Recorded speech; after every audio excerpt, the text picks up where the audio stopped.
Rugare vana veZion City Apostolic Church. Ndinokukwazisai mese matimana amure. Zita rangu ndinonzi Mukunda Ndindana. Ndiri kuuyawo pamberi penyu ndichipemha rutsigiro rwedonation kuproject inonzi Donate a Shoe or Buy a Shoe. Iyi project yekutengera vana vari pakati pedu shangu kana zvingadiwa zvokuchikoro. Iniso mubereki ndakaona kuti pakati pedu pane vana vakawanda vasina shangu dzokuenda kuchikoro. Vari kufamba netsoka, vamwe vari kufamba nemapatapata, vamwe nenyatera chaidzo, vachinotsika mumatoilets vasina shangu kudaro. Izvo zviya season yechando vanenge vachifamba vasina shangu kuenda kuchikoro. Saka ndiri kukumbirawo rutsigiro kuti tigone kutengera vana ivava shangu kana zvingadiwa hazvo zvekuchikoro, mabhuku, masecho, mauniform. Chatinenge tawana tinotambira, dzingava shangu itsva kana dzakamboshanda chaidzo, hembe kunana baba nana mai vanenge vane hembe dzavo dzavanoti idzi handichapfeki, idzi handichadzidi. Vana mai vane midziyo yavo, makapu, mandiro, mablankets. Haiwa, tinotora uye tinozvikoshesa zvamunenge matipa. Chivara nechivara, section by section, zvishoma shoma zvamuchaunganidza uye zvamunenge mawana. Tichaenda nazvo kuJerusarema sezvo takatarisana nepasika musi wa15 April. Tonozviisa mumaoko evadzidzisi vachange vachiona nezveprojekti iyi. Vachanyora pasi madonations ese atichaita uye ndivo vachange vachigovera kune vana vanokodzera kuti vapiwe. Ini changu kusima shoko kuti ngatitsigiranei tibatsirewo vana vari pakati pedu.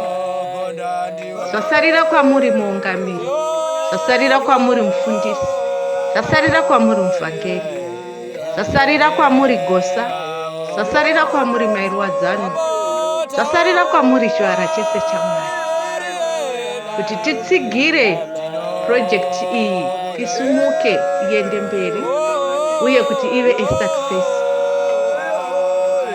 Matthew 25 verse 41 inoti wakatarisa kuruboshwe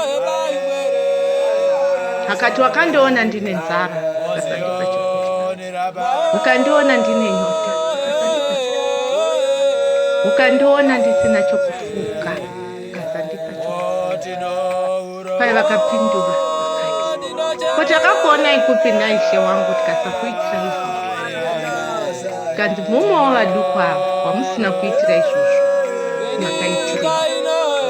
Saka ndiri kuti kwamuri, ndiani wedu pakati pedu anoda kuti awanikwe ari kuruboshwe rwaMambo Jesu? Tese tinovavaira nokutsungirira kuti tinge tiri kurudyi rwaMambo Jesu uye tinoshingaira misi yose kuti tive tine uchenjeri muna Kristu Jesu. Tinokumbira rubatsiro rwerutsigiro kuti tipewo vana ava vanoshayiwa.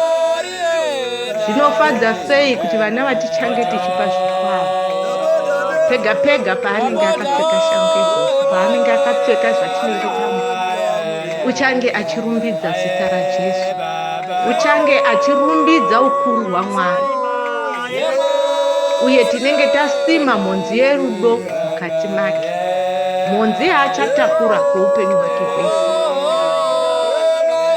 Zvaanenge aitirwa uchagonawo kuitira vamwe.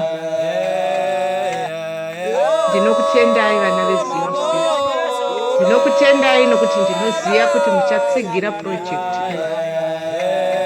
Bhaibheri shoko raMwari rinoti ngativei noumwe hwemweya, tive nekufunga kumwe, tive nokubata kumwe, uye tigone kutakurirana mitoro. Kristu Jesu sezvaari kutitakurirawo mitoro yedu zuva nezuva, isuwo ngatitakurirewo vanoshayiwa vari pakati pedu. For more information, you can contact my number. That is +27 63 956 0944. Kuri munokwanisa kubata any of the media personals vari pakati pedu kuti munzozvisema. Ndinokutendai zvakanyanya nerutsigiro rwamuchapa, uye tichange tichizadzisa murayiro waMwari mukuti ngative nerudo pakati pehama nehama. Mwari weupenyu akukomborerei. Mwari weZioni awedzere pamuchatakudzwa. Ndinotenda hama dzangu nerutsigiro rwenyu. Ndinobonga yaamho mashuma.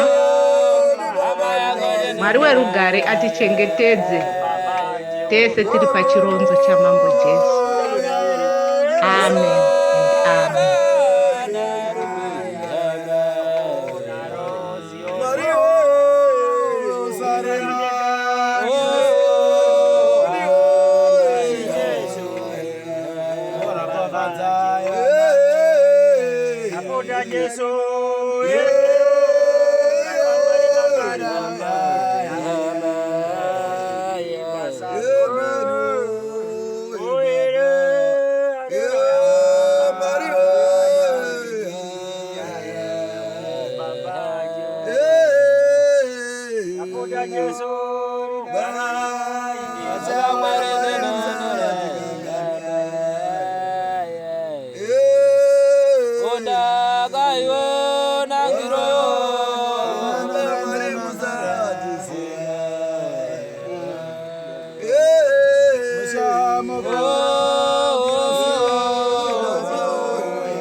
Jesus.